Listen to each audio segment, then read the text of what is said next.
Hello everyone. आज हम मास transfer के एक और इम्पोर्टेंट कॉन्सेप्चुअल टॉपिक पढ़ने जा रहे हैं और उसका डेरिवेशन करेंगे, जो कि steady state molecular diffusion through varying area पे है। अब नॉर्मली जब हम डिफ्यूजन पढ़ते हैं तो हम एज्यूम करते हैं कि एरिया कांस्टेंट होता है, लेकिन जैसे कि फ्लैट प्लेट, जैसे इसमें, ठीक है, इसमें हमारा एरिया जो है कांस्टेंट है फ्लैट प्लेट, ठीक। लेकिन रियल लाइफ में हम देखेंगे तो एरिया कांस्टेंट नहीं होता है। जैसे कि अगर डिफ्यूजन सिलेंडर के थ्रू हो रहा है तो वहाँ एरिया कांस्टेंट नहीं होगा। स्फीयर के थ्रू, टेपर्ड पाइप के थ्रू हो रहा है तो एरिया कांस्टेंट नहीं होगा। तो क्वेश्चन है, जब एरिया चेंज होता है तो डिफ्यूजन रेट कैसे कैलकुलेट करेंगे। आज हम इसका पूरा कंप्लीट डेरिवेशन समझेंगे और अच्छे से इसका कॉन्सेप्ट भी देखेंगे क्या हो रहा है। जैसे इस फिगर में आप देख पा रहे हैं, एक तो कांस्टेंट एरिया का फिगर है जिसमें हम लोग जितना भी डेरिवेशन करते हैं फ्लैट प्लेट के लिए वो कांस्टेंट एरिया के लिए करते हैं, और अभी जो डेरिवेशन करने वाले इसमें जो डिफ्यूजन हो रहा है वो वेरिंग एरिया के साथ हो रहा है। ये टेपर्ड का फिगर है, ये स्फेरिकल है, एक सिलेंड्रिकल भी होता है, ठीक है। तो सबसे पहले हम एक बार इम्पोर्टेंट बात क्लियर कर देते हैं कि क्या क्या हम इसमें समझेंगे, क्या क्या कंसेप्ट है हमारा, ठीक है। पहले तो हम फिक्स लॉ से चलते हैं कि अकॉर्डिंग टू फिक्स लॉ होता क्या है, ठीक है। फिक्स लॉ होता क्या है, फिक्स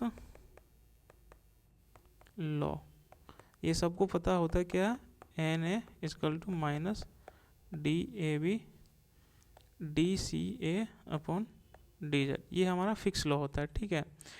ये इक्वेशन क्या बताती है, ये फ्लक्स बताती है, ठीक है। इसका मतलब ये है कि moles per unit area per unit time, but अक्सर हम टोटल मोलर रेट चाहिए होता है, और टोटल रेट होगा अक्सर, टोटल रेट क्या होता है हमारा, टोटल रेट हमारा एन ए इसको एन ए इंटू एरिया, ठीक है। ये हमारा टोटल रेट होता है। यही सबसे इम्पोर्टेंट स्टेप है जो सब भूल जाते हैं। तो आज फिजिकली हम लोग समझते हैं क्या कैसे डेरिवेशन करेंगे। मान लो कोई एक होलो सिलेंडर है, ठीक है।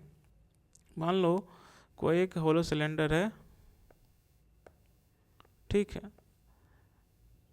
इसमें आर वन जो है ये हमारा इंटरनल रेडियस है, और जो बाहर का रेडियस है वो R2 है, ठीक है। तो इसमें हम लोग क्या देखेंगे कि डिफ्यूजन रेडली हो रहा है, ठीक है, रेडियली डायरेक्शन में हो रहा है। जैसे जैसे R बढ़ रहा है एरिया भी बढ़ रहा है, मतलब हमारा जो एरिया है वो कांस्टेंट नहीं है, ठीक है। एरिया हमारा कांस्टेंट नहीं है। तो यही डिफरेंस है हमारा फ्लैट प्लेट और वेरिंग एरिया में डिफ्यूजन का डेरिवेशन करने में। तो हम लोग पहले इस डेरिवेशन को करने के लिए पहले तो एजम्पशन लेंगे। क्या क्या एजम्पशन लेना है वो लिख लेते हैं, एजम्पशंस, ठीक है। एजम्पशन क्या होगा, पहले स्टडी स्टेट, ठीक। इसका मतलब क्या है कि एक्यूमुलेशन जीरो है, ठीक है, ये तो सबको पता होगा, एक्यूमुलेशन जो हमारा जीरो है। दूसरा इसका मतलब क्या है, जो अंदर जा रहा है वो बाहर आ रहा है, ठीक है। इसमें ना ही कोई केमिकल रिएक्शन है, नो केमिकल रिएक्शन, टेम्परेचर और प्रेशर कांस्टेंट है। इसमें वन डायमेंशनल डिफ्यूजन है, वन डायमेंशनल डिफ्यूजन हो रहा है, ठीक है। और इसमें डिफ्यूजिविटी हमारा कांस्टेंट है, डिफ्यूजिविटी भी कांस्टेंट है, ठीक है। अब हर स्टेप को समझते हैं क्या हो रहा है। तो पहले हम लोग शुरू करते हैं फिक्स लॉ से। फिक्स लॉ क्या होता है, फिक्स लॉ हमारा N A equal to minus D A B D C A upon D Z, ये हमारा फिक्स लॉ है, फ्लक्स है। अब हम टोटल फ्लक्स लिख लेते हैं। टोटल फ्लक्स क्या होता है, total flux rate N A equal to N A into area, ठीक है। ये हमारा टोटल फ्लक्स रेट होता है। इसको हम सब्स्टिट्यूट कर देंगे किसमें, इस फिक्स लॉ में, ठीक है। तो क्या हो जाएगा, N A equal to minus DAB into area, किस एक ही वन डायमेंशनल ले रहे हैं, जेड DCA अपॉन DZ, ठीक है, ये आ जाएगा। अब स्टेडी स्टेट है तो हमारा जो NA ये हमारा कांस्टेंट है, ठीक है, चाहे एरिया चेंज हो रहा हो लेकिन रेट कांस्टेंट ही रहेगा, यही कॉन्सेप्ट है इसमें। तो इसका हम लोग पहले रीअरेंज कर लेंगे, तो क्या आएगा, DCA upon DZ equal to NA upon DAB into area into Z, ठीक है, ये आएगा। अब वेरिएबल्स को हम लोग सेपरेट करेंगे। नाउ सेपरेट वेरिएबल्स, ठीक है, वेरिएबल्स को किस सेपरेट करेंगे, सेपरेट करने के बाद ही हम इंटीग्रेशन लगाएंगे, ठीक है। वेरिएबल्स को सेपरेट करेंगे, DCA इस साइड आ जाएगा, इधर हमारा minus NA note DAB into DZ upon area, ठीक है, ये हमारा इक्वेशन आ जाएगा। अब एरिया डिनोमिनेटर में आ गया, मतलब जितना एरिया क्या है हमारा, ये डिनोमिनेटर में आ गया, तो जितना एरिया छोटा होगा उतना ग्रेडियंट हमारा ज़्यादा होगा, ठीक है, ये कंसेप्ट इसमें है। अब इसको हम लोग इंटीग्रेशन करेंगे, तो now applying integration both sides, ठीक है,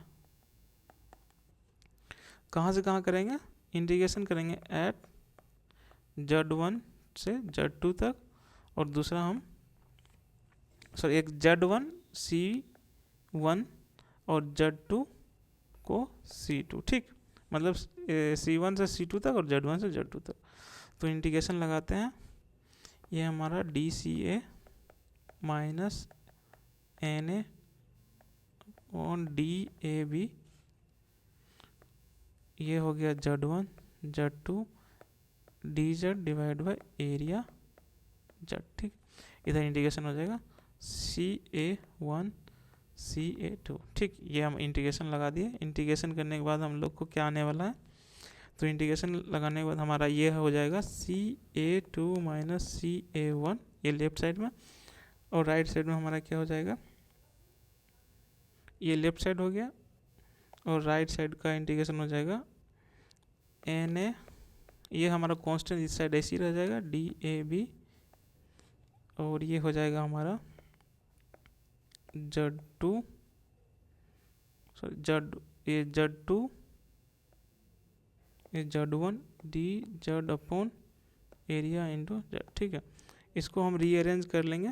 रीअरेंज करने के बाद हमारा फाइनल जो इक्वेशन बनने वाला है, total flux rate is equal to DAB CA1 minus CA2 divided Z1 Z2 into DZ upon area Z, ठीक, ये हमारे इक्वेशन आने वाला फाइनल इक्वेशन रीअरेंज करने के बाद।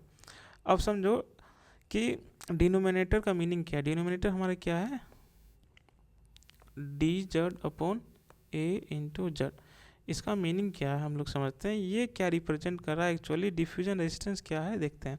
जैसे हीट ट्रांसफर में हमारा क्या होता है, रेजिस्टेंस होता है ना, resistance equal to thickness upon area, वैसे ही यहाँ ज्योमेट्री का इफेक्ट इंटीग्रल में आ जाएगा, आ गया है, इसलिए ज्योमेट्री इंपॉर्टेंट है इसमें, ठीक है। तो इसमें पहले हम केस 1 केस 2 करके लेंगे। केस 1 हम जैसे लेते हैं, केस 1 किसके लिए, फॉर सिलिंड्रिकल, ठीक है, इसमें क्या होता है हमारा जो एरिया क्या होता है, एरिया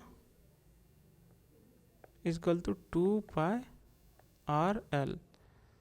तो इसको सब्स्टिट्यूट करते हैं उसमें, तो ये क्या हो जाएगा हमारा, इंटीग्रल में हम सब्स्टिट्यूट करने के बाद हमारा मिलेगा dr अपॉन 2πRL, ठीक है, ये मिलेगा। इसको सॉल्व करने के बाद इसको सॉल्व करते हैं, ठीक है, तो क्या आएगा, कांस्टेंट तो इधर आ जाएगा 1/2 आर एल, इधर लॉग लग जाएगा R2/R1, ठीक है।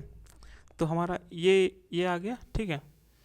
तो इस इक्वेशन को हम लोग को फाइनल इक्वेशन में पुट करना है, और फाइनल इक्वेशन हमारा सिलेंड्रिकल के लिए क्या हो जाएगा, total flux rate is equal to 2πL dAB CA1 minus CA2 upon log R2/R1, ठीक है। ये हमारा इक्वेशन आ जाता है फाइनल, किसके लिए, टोटल फ्लक्स रेट आता है वेरिंग एरिया के लिए, फॉर सिलेंड्रिकल, ठीक है। यहाँ हमारा नेचुरल लगाता है बिकॉज एरिया जो है आर पे डिपेंड करता है, एरिया जो हमारा रेडियस पे डिपेंड कर रहा है, इसलिए यहाँ नेचुरल लॉग आ जाता है। अब दूसरा हमारा केस क्या है, दूसरा केस 2 हमारा हो गया किस ज्योमेट्री के लिए, सरफेस के लिए, ठीक है। सरफेस स्फेयर के लिए इसका क्या एरिया होता है, area is equal to 4πr², ये हमारा एरिया होता है, एरिया ऑफ स्फेयर 4πr²। इसको इंटीग्रल बनेगा ये, तो पुट करते हैं, क्या हो जाएगा, dr/4πr²। अब इसको हम सॉल्व करते हैं, तो सॉल्व करने के बाद हमारा आ जाता है 1/4π, ये तो कांस्टेंट है, इसको इधर ले आएंगे, इसको 1/R1 माइनस R2 ये आता है, ठीक। अब क्या करेंगे, इसको हम लोग फाइनल इक्वेशन में पुट करेंगे, तो फाइनल इक्वेशन हमारा फिर क्या आएगा, total flux rate is equal to 4π DAB CA1 minus CA2 divided by 1/R1 minus 1R2, ठीक। ये हमारा टोटल, ये जो टोटल फ्लक्स इक्वेशन है किसके लिए, total flux rate for sphere, ठीक से। अब इसमें हम लोग क्या समझेंगे, इम्पोर्टेंट ऑब्जर्वेशन इसमें क्या है कि जब हम सिलेंड्रिकल के लिए किए थे पहला, किसके लिए, सिलेंड्रिकल के लिए, तो उसमें हम लोग को क्या देखने को मिला था, लॉग। और उसी तरह हम अगर स्फेयर का बात करें तो इसमें हम लोग को रेसिप्रोकल टर्म दिखने को मिला था, ठीक है। तो क्योंकि ज्योमेट्री डिफरेंट है, मतलब डिफ्यूजन सिर्फ कंसंट्रेशन डिफरेंस पे डिपेंड नहीं करता है, ज्योमेट्री भी उतना ही इम्पोर्टेंट है, ठीक है, इसलिए ऐसा हो रहा है। तो इसी के साथ इस डेरिवेशन को ख़त्म करते हैं, अगले वीडियो में हम लोग एक और नया डेरिवेशन लेके आएंगे और उसको समझेंगे हम लोग, ठीक है।